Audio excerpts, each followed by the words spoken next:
ಇಷ್ಟು ದಿನ ನಾವನ್ನ ನಾಯಿ ನಾಯಿ ಅಂತ ಕರೆದಿದ್ದಕ್ಕೆ ನಾಯಿ ಬಾಲ ಡೊಂಕು ಅಂತ ಪ್ರೂವ್ ಮಾಡ್ಬಿಟ್ಟ. ನನಗೊಂದು ಡೌಟು ಡ್ಯಾಡ್, ಕಾರಣ ನಿತ್ಯನ ಮದುವೆ ಆದ್ರೂ ನಿಧಿ ಮೇಲಿರೋ ಪ್ರೀತಿ ಮಾತ್ರ ಹಾಗೆ ಇದೆ. ಇದ್ರ ಬಗ್ಗೆ ನಿಮ್ಗೆ ಏನು ಅನ್ಸುತ್ತೆ ಡ್ಯಾಡ್? ಕಾರಣ ಏನು ಅಂತ ನೀನು ಗೊತ್ತಿಲ್ವೇನಾ? ಕಾದ ಕಬ್ಬಿಣ ಕಣ್ಣಿಗೆ ಇಡ್ತೀನಿ ಅಂದ್ರು ಹಾಕಿದ ಗೆರೆ ದಾಟುವುದಿಲ್ಲ. ಅವನು ಮಾಡೋ ಕೆಲಸಗಳಲ್ಲಿ ಆತ್ಮಸಾಕ್ಷಿ ವಿರುದ್ಧವಾಗಿ ಏನೂ ಮಾಡೋದಿಲ್ಲ. ಡ್ಯಾಡ್, ನಿಮ್ಮ ಹತ್ರ ಒಂದು ಗುಣಗಾನ ಮಾಡಿ ಅಂದಿಲ್ಲ. ಲೇ, ಕೋಣನ ಗಾಣಕ್ಕೆ ಕಟ್ಟೋವಾಗ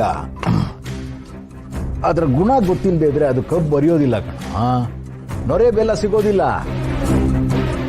ಅವನ ಇಂಚಿಂಚು ನಿನಗೆ ಅರ್ಥ ಆಗಬೇಕು. ಆಗಲೇ ಅವನ ಮುಂದಿನ ನಡೆ ಏನು ಅನ್ನೋದನ್ನ ತಿಳ್ಕೋಬಹುದು. ಅಂದ್ರೆ ಅವನ ಯೋಚನೆ ಬೇರೆ ಏನೋ ಇದೆ ಅಂತೀರಾ? ಅಕ್ಕನ ಕೊರಳಿಗೆ ತಾಳಿ ಕಟ್ಟಿ ತಂಗಿ ಜೊತೆ ಸರ್ಸ ಆಡೋಷ್ಟು ಕಿಡಿಗೇಡಿ ಅವನಲ್ಲ. ಹೀಗಾಗ್ತಿದೆ ಅನ್ನೋದಾದ್ರೆ ನಂಗೆ ಯಾಕೋ ಆ ಮದುವೆ ಬಗ್ಗೆನೇ ಡೌಟ್ ಆಗ್ತಾ ಇದೆ. ಮದುವೆ ಬಗ್ಗೆನಾ?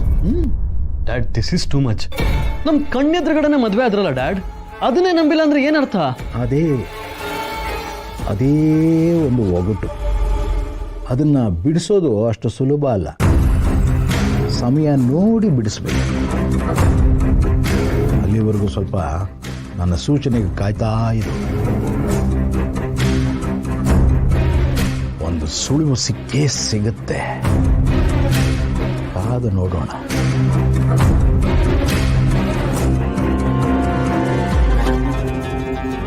ತಗೊಳ್ಳಿ. ಥ್ಯಾಂಕ್ಸ್ ಕಣ್ಣ. ಯಾಕೆ? ಎಲ್ಲದಕ್ಕೂ ಥ್ಯಾಂಕ್ಸ್ ಹೇಳೋದು ದೊಡ್ಡ ಕೆಲಸ ನಾನು ಏನೂ ಮಾಡಿಲ್ಲ. ನೀವು ಮಾಡೋ ಕೆಲಸಗಳೆಲ್ಲ ನಿಮಗೆ ಚಿಕ್ಕದಾಗೆ ಕಾಣ್ಬೋದು, ಆದರೆ ನನ್ನಂತವಳಿಗೆ ಅದೆಲ್ಲ ತುಂಬ ದೊಡ್ಡ ಉಪಕಾರನೇ. ಅದಿರಲಿ, ಫಸ್ಟು ಮಾತ್ರೆ ತಗೊಳ್ಳಿ, ಇಲ್ಲಾಂದ್ರೆ ಮಾತ್ರೆಗೆ ಬೇಜಾರಾಗುತ್ತೆ. ನೋಡಿದ್ರಾ, ಜೀವ ಇಲ್ದಿರೋ ಮಾತ್ರೆಗೂ ಬೇಜಾರಾಗುತ್ತೆ ಅನ್ನೋ ಥಾಟ್ ಬರೋದು ನಿಮ್ಮೊಬ್ರಿಗೆ ಅನ್ಸುತ್ತೆ.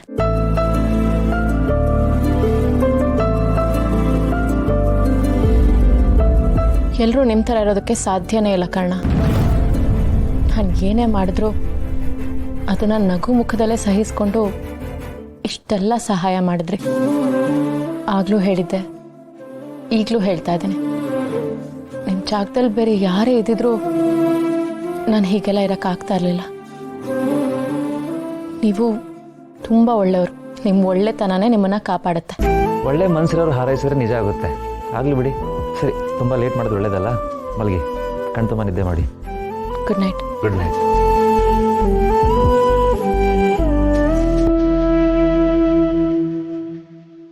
ನನಗೋಸ್ಕರ ನೀವು ಎಷ್ಟೊಂದೆಲ್ಲ ಬಿಟ್ಕೊಟ್ಟಿದ್ದೀರಾ ಕರ್ಣ. ಲೆಕ್ಕ ಹಾಕೋಕ್ಕೂ ಆಗದಿರೋಷ್ಟು ದೊಡ್ಡ ಋಣ ನಿಮ್ಮದು. ಇನ್ನು ಜಾಸ್ತಿ ದಿನ ನಿಮ್ಮನ್ನ ಕಾಡ್ಸಲ್ಲ. ಎಷ್ಟು ಬೇಗ ಆಗುತ್ತೋ ಅಷ್ಟು ಬೇಗ ನಿಮ್ಮ ಹಾಸಿಗೆ, ನಿಮ್ಮ ರೂಮ್, ನಿಮ್ಮ ನೆಮ್ಮದಿ, ನಿಮ್ಮ ಜೀವನ, ನಿಮ್ಗೆ ಸಿಗಬೇಕಾಗಿದ್ದು ಎಲ್ಲನೂ ನೀವು ವಾಪಸ್ ಕೊಟ್ಟು ದೂರ ಹೊರಟೋಗ್ತೀನಿ ಕರ್ಣ.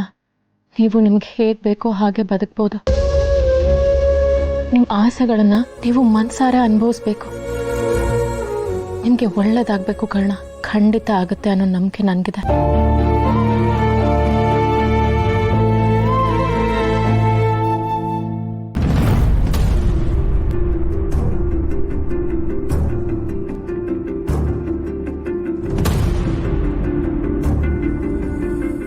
ಆದ್ರೆ ನನಗಿವಾಗ ಏನು ನೆನಪಾಗ್ತಿಲ್ಲ ಸರ್.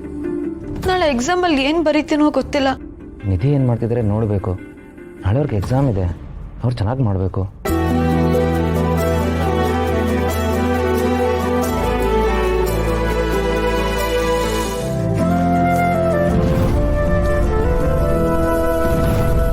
ಬುಕ್ ಅಂತ ಓದಕ್ ಸರ್, ಏನು ಮಾಡ್ತಿದ್ದೀರಾ ನೀವು? ನಾನು ಓದಬೇಕು. ಜ್ವರ ಬಂದಿದೆ, ರೆಸ್ಟ್ ಮಾಡಿ. ಅಯ್ಯೋ ಸರ್, ನಾನೇನು ಓದೇ ಇಲ್ಲ. ನೀವು ಹೋಗಿ ನಾನು ಓದ್ಕೊಳ್ತೀನಿ. ಆಲ್ರೆಡಿ ಓಡಾಡ್ದಲ್ಲಿ ಸುಸ್ತಾಗಿದ್ದೀರಾ, ಅದ್ರ ಮೇಲೆ ಸ್ಟ್ರೆಸ್ ಬೇರೆ. ಈಗ ಈ ಸುಡ್ಗಾಯನೂ ಸೇರಿಕೊಂಡಿದೆ. ಜ್ವರ ಬರದೆ ಇನ್ನೇನು. ಸರಿಯಾಗಿ ರೆಸ್ಟ್ ಮಾಡಿ. ನಿದ್ದೆ ಮಾಡಿದ್ರೆ ಎಲ್ಲ ಸರಿ ಹೋಗುತ್ತೆ. ನನಗೆ ನಿದ್ದೆ ಬರ್ತಿಲ್ಲ, ನಾನು ಓದ್ಕೊಳ್ತೀನಿ. ಸರಿಯಾಗಿದ್ರೆ ಒಂದು ಕೆಲಸ ಮಾಡೋಣ, ನೀವು ಆರಾಮಾಗಿ ಕೂತ್ಕೊಳ್ಳಿ, ನಾನು ಓದ್ತಾ ಹೋಗ್ತೀನಿ. ಅಲ್ಲ ಸರ್, ನೀವು ಸುಮ್ಮನೆ ಕೇಳಿಸ್ಕೊತೀರಾ ಅಷ್ಟೇ. ಬೇಡ ಸರ್, ಸುಮ್ಮನೆ ಸರಿ ಹೋಗಲ್ಲ. ಏನು ಸರಿ ಹೋಗಲ್ಲ? ಅದು ಸರ್, ಇಷ್ಟೊತ್ತಲ್ಲಿ ರೂಮಲ್ಲಿ ಇಬ್ಬರೇ ಕೂತಿದ್ದೀವಿ. ಯಾರಾದರೂ ಬೇರೆಯವ್ರು ನೋಡಿದ್ರೆ ತಪ್ಪು ತಿಳ್ಕೊಳ್ತಾರೆ. ಅಕ್ಕ ನೋಡಿದ್ರು ಅವಳು ಬೇಜಾರಾಗ್ತಾಳೆ. ನಿಧಿ, ನಿಮಗೆ ಜ್ವರ ಬಂದಿದೆ, ನಾಳೆ ಎಕ್ಸಾಮ್ ಇದೆ, ಹೊರಗಡೆ ತಂಡಿ.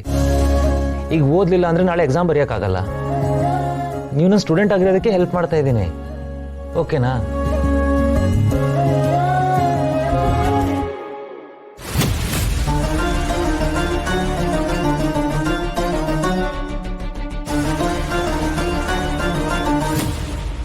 ನೋಡಿ, ನಿಮ್ಮ ತಲೆಯಲ್ಲಿ ಏನೇನೆಲ್ಲ ಇದೆ ಅದನ್ನು ತೆಗ್ದಾಕಿ.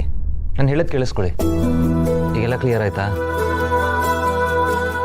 ಆದರೂ ಸರಿ ಹೋಗಲ್ಲ ಸರ್. ಸರಿ ಅನ್ಕೊಂಡ್ರೆಲ್ಲ ಸರಿ ಹೋಗುತ್ತೆ.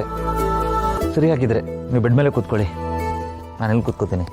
ಆಗ ಯಾರು ಏನೋ ತಪ್ಪು ತಿಳ್ಕೊಳ್ಳಲ್ಲ. ನೀವು ಜಾಸ್ತಿ ಯೋಚನೆ ಮಾಡಬೇಡಿ. ನೀವು ಎಕ್ಸಾಮ್ ಬರೆದು ಪಾಸ್ ಆಗೋದು ಇಂಪಾರ್ಟೆಂಟ್. ನೋಡಿದ್ರ ಡ್ಯಾಡ್, ರಾತ್ರಿ ಹೊತ್ತು ನಿದ್ದೆಗೆಟ್ಟು ಲೆಸನ್ ಹೇಳ್ಕೊಡೋ ಇನ್ವಾಲ್ವ್ಮೆಂಟ್ ನೋಡಿ. ಕರ್ಣನ ಅವತಾರನ ಕಾಣಿಸ್ತಿದೆ, ಸರಿಯಾಗೇ ಕಾಣಿಸ್ತಿದೆ. ಸೂರ್ಯ ಬೇಕಾದ್ರೆ ದಿಕ್ಕನ್ನ ಬದಲಾಯಿಸ್ಬೋದು, ಆದರೆ ಇವನು ಮಾತ್ರ ನಿಧಿಗೆ ಹೆಲ್ಪ್ ಮಾಡೋದನ್ನ ನಿಲ್ಸೋದೇ ಇಲ್ಲ. ಏನು ಒಳ್ಳೆತನ ಡ್ಯಾಡ್, ಇಷ್ಟೊಂದು ಹೆಲ್ಪಿಂಗ್ ನೇಚರ. ನಿಂಗಲ್ಲಿ ಏನು ನಡೀತಿದೆ ಅನ್ನೋದೇ ಕಾಣಿಸ್ತಾ ಇಲ್ಲ. ನಿಮಗೆ ಬೇರೆ ಕಾಣಿಸಿದೆ ಡ್ಯಾಡ್. ಎಲ್ಲಿ ಗ್ಲಾಸ್ ಕೊಡಿ. ಬರೀ ಕಣ್ಣು ಸರಿ ಇದ್ರಷ್ಟೇ ಸಾಲದು, ಒಳಗಣ್ಣಿರ್ಬೇಕು.